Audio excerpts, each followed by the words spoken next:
Good morning guys, स्वागत है आपका मेरे यूट्यूब चैनल पर ज्योग्राफी बाय डॉक्टर मनोज बुरा। तो हमने एक सीरीज स्टार्ट की है एनसीईआरटी की, जो है हम शॉर्ट टाइप क्वेश्चंस कर रहे हैं। मल्टीपल चॉइस टाइप क्वेश्चन जो है और वन लाइनर जो है वो क्वेश्चन हम करते हैं। तो आज हमारा जो है थर्ड लेसन है इंटीरियर ऑफ द अर्थ।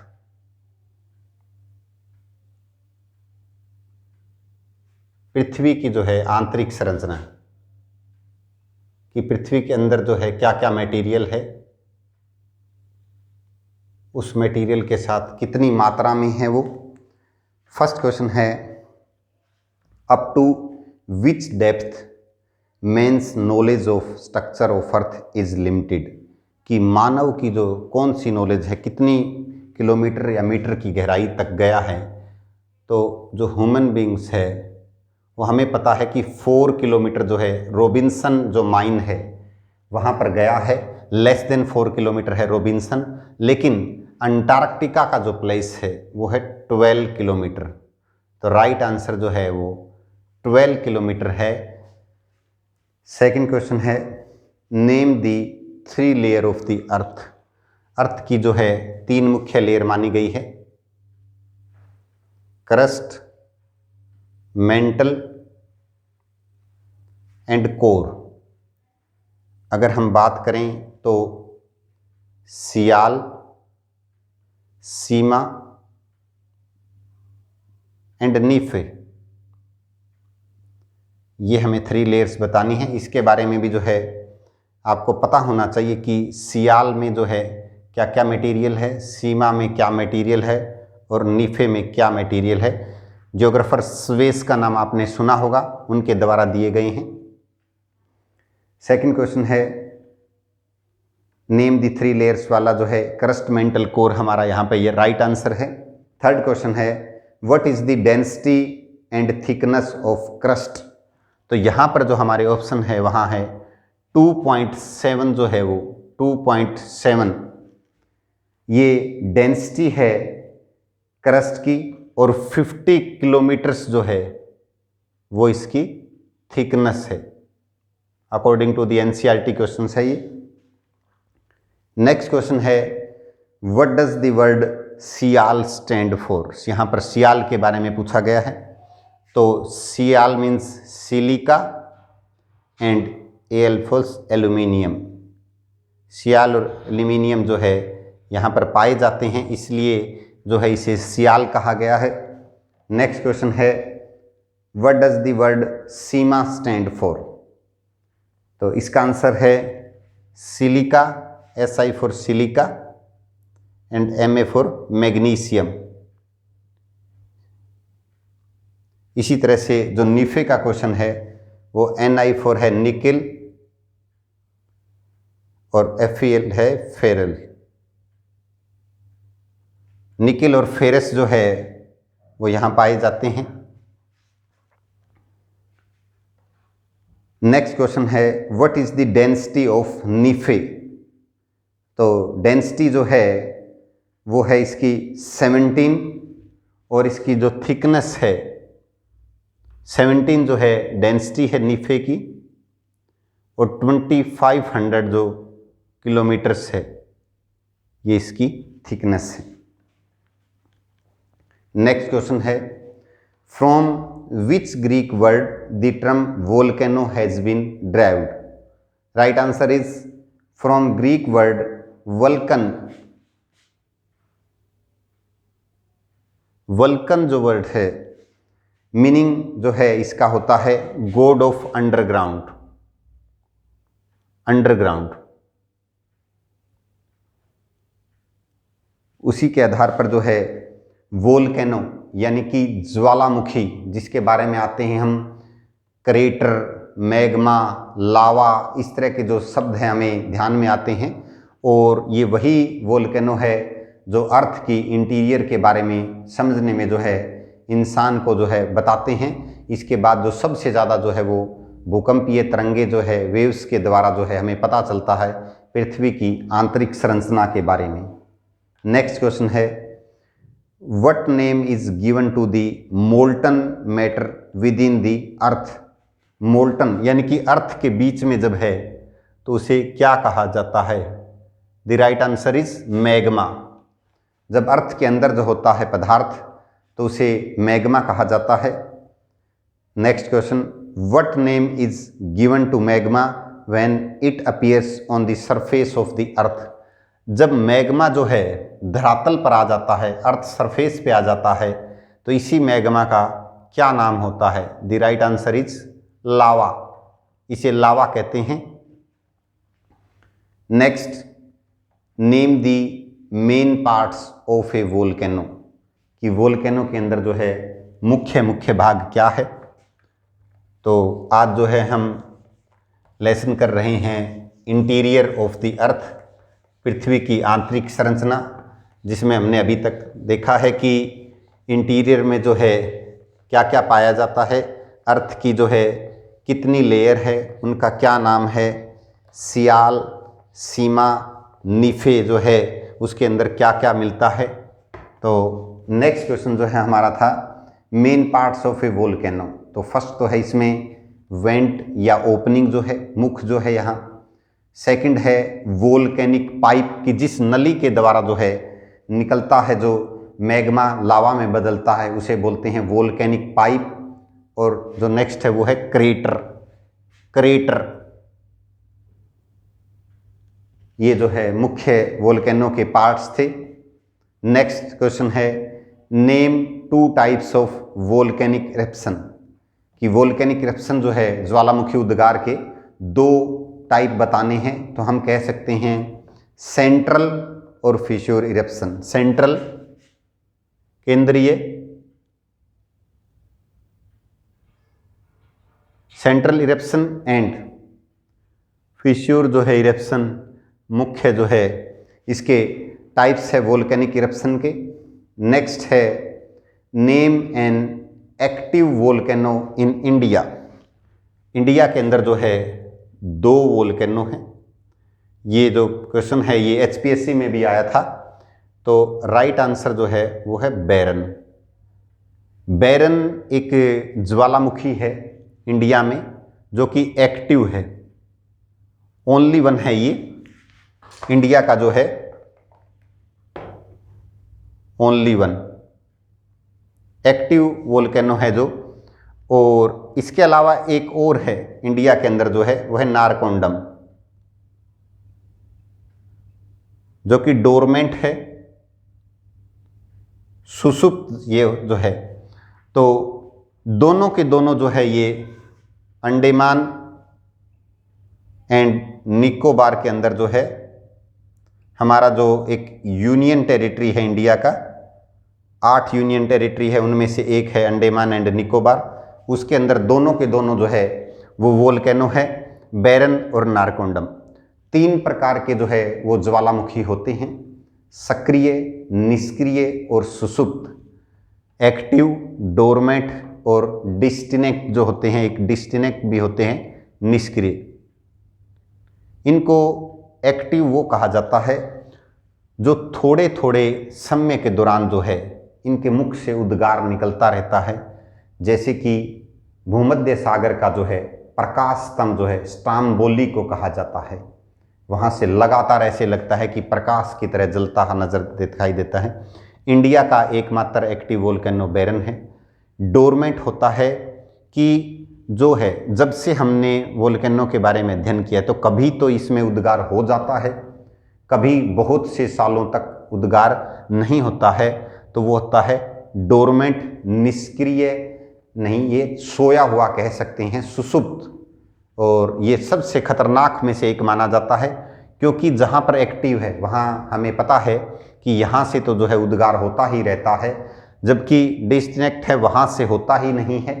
और डोरमेंट जो है उसमें पता नहीं होता कि नेक्स्ट जो है वो कब होता है। डेफिनेटली जो है जान माल की हानि है जो एक्टिव में ही होती है, लेकिन इसके बारे में जो है एजम्पशन नहीं कर सकते, हम अनुमान नहीं लगा सकते कि नेक्स्ट जो है इरप्शन कब होगा। डिस्कनेक्ट जो है वो होता है निष्क्रिय, कि जब से मानव ने ज्वालामुखी के बारे में अध्ययन किया है तब तक और आज तक लेकर जो है, तब से लेकर आज तक उसका उद्गार नहीं हुआ है, उसे हम डिस्कनेक्ट कहा गया है। लेकिन अब यहाँ एक क्वेश्चन हमारे मन में आता है कि अगर वो उद्गार हुआ ही नहीं है तो उसे हम वोल्केनो की श्रेणी में क्यों लेते हैं? तो इसका आंसर है कि वहाँ पर जो है नियर बाई प्लेस जो है, वहाँ पर ऐसी जो है निक्षेप मिले हैं, नियर बाई जो प्लेस है कि वहाँ कभी ज्वालामुखी होने की संभावना थी, वहाँ पर था। लेकिन जब से मानव ने जो है अध्ययन किया है तब से लेकर आज तक कोई भी जो है उद्गार नहीं हुआ है, इसलिए इसे डिस्कनेक्ट कहा गया है। हालांकि ज्वालामुखियों को जो है और आधार पर भी जो है अलग ज्योग्राफर्स ने अलग अलग आधार पर भी बांटा है, पिलीबियस जिस तरह है, और भी जो है वो हमारे लेसन में अभी नहीं है। नेक्स्ट क्वेश्चन है, name the largest active volcano in the world. तो ये वर्ल्ड का बताया गया है लार्जेस्ट, जो मोना लोआ है हवाई आइसलैंड के अंदर है, विश्व का जो है सबसे लार्जेस्ट एक्टिव वोल्केनो है ये वर्ल्ड का जो है। नेक्स्ट है, which volcano is known as the lighthouse of the Mediterranean. Mediterranean का जो है लाइट हाउस किस वोल्केनो को कहा गया है? Right answer is Stromboli. Stromboli जो वोल्केनो है उसको भूमध्य सागर का प्रकाश स्तंभ कहा जाता है, क्योंकि वहाँ से लगातार जो है उद्गार निकलता है और वहाँ प्रकाश दिखाई देता रहता है। Next question, which type of volcanoes are called sleeping volcanoes. Right answer is dormant. ये जो हमने किया था इंडिया में जो है नारकोंडम, स्लीपिंग सुसुप सोया हुआ जो है, इसे डोरमेंट कहा गया है। नेक्स्ट क्वेश्चन है, name the 3 belts where volcanoes are found. जो ज्वालामुखी पाए जाते हैं उसकी जो है 3 मुख्य जो है पेटियां कौन कौन सी है? तो हमें पता है कि जो ज्वालामुखी है वो उनका जो है, हमने प्लेट टेक्टोनिक जब थ्योरी करते हैं तो पता चलता है कि इनका क्या संबंध है। कॉन्टिनेंटल ड्रिफ्ट थ्योरी जो है उसको भी प्रूव किया था प्लेट टेक्टोनिक थ्योरी ने। तो 3 जो मुख्य केंद्र है वो है, पहला तो है circum Pacific belt,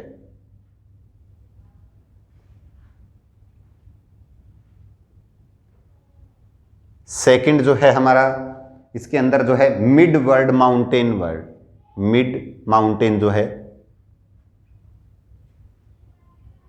world belt जो है मिड वर्ल्ड माउंटेन बेल्ट, और थर्ड जो ऑप्शन है वो है अफ्रीकन रिफ्ट वैली।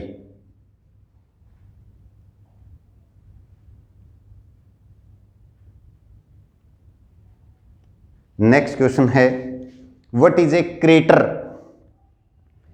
क्रेटर जो है वो क्या होता है?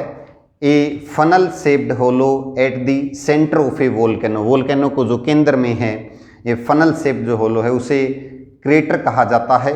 नेक्स्ट है, what is A caldera. A large depression और क्रेटर जिसको है हम काल्डेरा कहते हैं। नेक्स्ट क्वेश्चन है, what is an earthquake. A sudden shaking of earth, यानी कि पृथ्वी के अंदर जो है अचानक जो हलचल हुई है, जो कंपन हुआ है, उसे हम अर्थक्वेक कहते हैं। Name 3 KGs of earthquakes. Earthquake के आने के जो है क्या 3 मुख्य कारण है? फर्स्ट है वोल्केनिक इरप्शंस, टेक्टोनिक केजीज और इलास्टिसिटी जो है ऑफ रॉक्स, ये भी एक कारण है। हमें पता है कि रीड ज्योग्राफर का एक सिद्धांत है, वो बारे में इसी में बताया गया है। इलास्टिसिटी जो है उसमें बताया गया है रीड जी के द्वारा, ज्योग्राफर जो। नेक्स्ट क्वेश्चन है, what is AP centre. The point on earth surface vertically above the focus is called AP centre, यानी कि जो फोकस के ऊपर जो है बिल्कुल वर्टिकली जो है उसे एपी सेंटर कहा जाता है यहाँ पर। और ये वो जो स्थान होता है जो भूकंप का जो है मूल स्थान होता है, उद्गम केंद्र जो हम कह सकते हैं, क्योंकि मेन जो है अर्थक्वेक है यहीं से जो है वो उत्पन्न होता है। और अर्थ सरफेस के ऊपर सबसे पहले हम जहाँ पर फील करते हैं, जहाँ पर भूकंप आता है, वो यहाँ पर हमें कहा गया है एपिसेंटर जो है। Next, on what scale is earthquake recorded, किस स्केल पर जो है भूकंप को रिकॉर्ड किया जाता है? On Richter scale devised by an American Charles Francis Richter, तो अमेरिकन जो थे चार्ल्स फ्रांसिस रिएक्टर, उनके नाम पर जो है रिएक्टर स्केल जो है बनाया गया। नेक्स्ट क्वेश्चन है, name the tidal waves caused by earthquake, तो इसका आंसर हमें पता है सुनामीज। सुनामीज, अर्थक्वेक जब आता है ओशियंस में तो उसे जो है सुनामी कहा जाता है। और जापानीज लैंग्वेज में एक वर्ड है हार्बर वेव्स, इन्हें पोताश्रय जो है तरंगे भी कहा गया है कि ये जो है पोताश्रय पर जो है उत्पन्न होती है और काफ़ी ज़्यादा जो है वो खतरनाक होती है।